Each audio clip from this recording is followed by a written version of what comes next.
ప్రభుత్వ విధానాలు ఏం జరుగుతున్నాయి, ప్రజలకు ఏం జరుగుతుంది అనే విషయాలు మనం ఆలోచించాల్సి ఉంటుంది. ఇప్పుడు మనమందరం కూడా చూస్తున్నాం, దేశవ్యాప్తంగా కాక్రోజ్ పార్టీ పేరుతో యువతంతా కూడా, విద్యార్థులు, యువకులంతా కూడా అబ్బో ఇక్కడ కేజీ చీరలు కొంటే అర కేజీ చీరలు ఫ్రీ అంట. మంగళ్య షాపింగ్ మాల్, కేజీల్లో సేల్, టన్నుల్లో ఆనందం. ఢిల్లీ నడివీధుల్లో, జంతర్ మంతర్లో పెద్ద ఎత్తున ఉద్యమాన్ని, ఆందోళన, పోరాటాలని కొనసాగిస్తున్నారు. ఈ దేశంలో కేంద్ర ప్రభుత్వ పరిధిలో విద్యాశాఖ మంత్రిగా ఉండేటటువంటి ధర్మేంద్ర ప్రధాన్ బాధ్యత వహిస్తున్నటువంటి విద్యాశాఖలో నీట్ పరీక్ష లీక్ అయితే, ఆ లీక్ అయినటువంటి దాని ఘటనలో భాగంగా 22 లక్షల మంది పిల్లల యొక్క భవిష్యత్తు దెబ్బతిన్నది. వాళ్ళు రాసినటువంటి పరీక్షలంతా కూడా చెల్లకుండా పోయినాయి.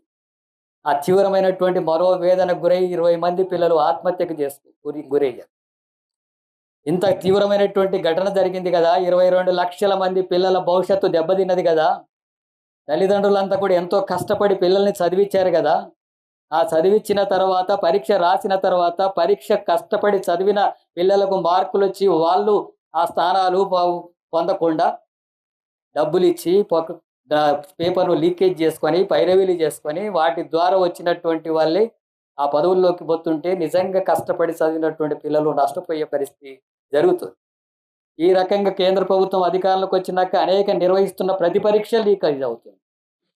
అది కావాలని జరుగుతుంది. కొంతమంది కుట్రపూరితంగా, కొంతమందికి అవకాశాలు కల్పించడానికి డబ్బుల వ్యవహారంతో నడుస్తున్నటువంటిదిగా ఈ ఘటన జరుగుతుంది.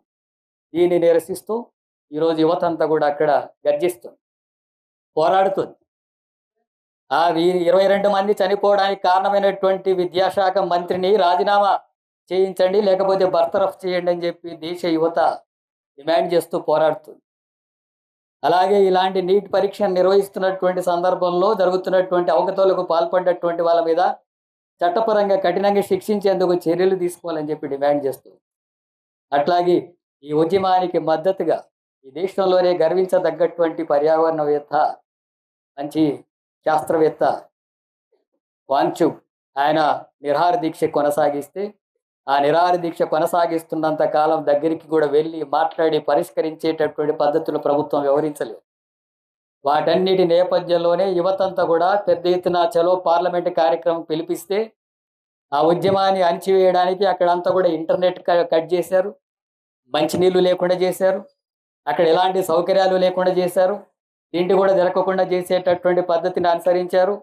అక్కడ టెంట్లు కూడా వేసుకొని ఇవ్వలేదు.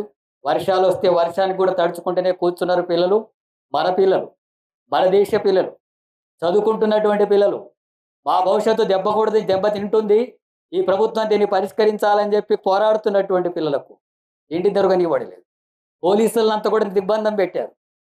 ఏదో బార్డర్లో 2 దేశాల మధ్య జరుగుతున్నటువంటి యుద్ధంలాగా వాళ్ళ మీద తీవ్రమైనటువంటి పద్ధతుల్లో లాఠీ చార్జీకి పాల్పడ్డారు. పిల్లలు తలలు పగిలినాయి, కాళ్ళు చేతులు విరిగినాయి, రక్తం చిందించారు. ఆడపిల్లలని కూడా చూడకుండా కొట్టారు. ఆడపిల్లల బట్టలు కూడా చించారు.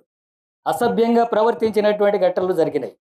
ఇంత తీవ్రమైనటువంటి ఘటన దేశవ్యాప్తంగా జరుగుతుంటే పార్లమెంటు జరుగుతుంది. అక్కడే పార్లమెంట్లో ఉండేటటువంటి ప్రతిపక్ష పార్టీలంతా కూడా కలిసి దీని మీద చర్చ జరపాలా, మంత్రి రాజీనామా చేయాలా, మోడీ స్పందించాలా, ఇక్కడ చర్చ జరిగి దీని మీద వీటిని అరికట్టడానికి చర్యలు తీసుకోవాలని అన్ని ప్రతిపక్ష పార్టీలు కోరితే మాట్లాడడం లేదు బీజేపీ ప్రభుత్వం.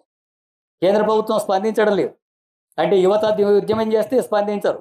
మొత్తం ప్రతిపక్ష పార్టీలంతా కూడా కలిసి మాట్లాడిన వాటి గురించి స్పందించరు. పోలీసులు ఉన్నారు కదా, అధికారం ఉంది కదా, యంత్రాంగం ఉంది కదా అని చెప్పి అణిచివేసేటటువంటి కార్యక్రమాన్ని పూనుకుంటున్నారు. ఇంత తీవ్రమైనటువంటి దాడి జరిగిందని దేశవ్యాప్తంగా వీడియోలు వస్తే ఎక్కడికక్కడ ప్రజలు తిరగబడి ఆందోళన చేస్తున్నారు. ఈరోజు దేశవ్యాప్తంగా మొత్తం విద్యా సంస్థలంతా కూడా, అన్ని విద్యార్థి యువజన సంఘాలు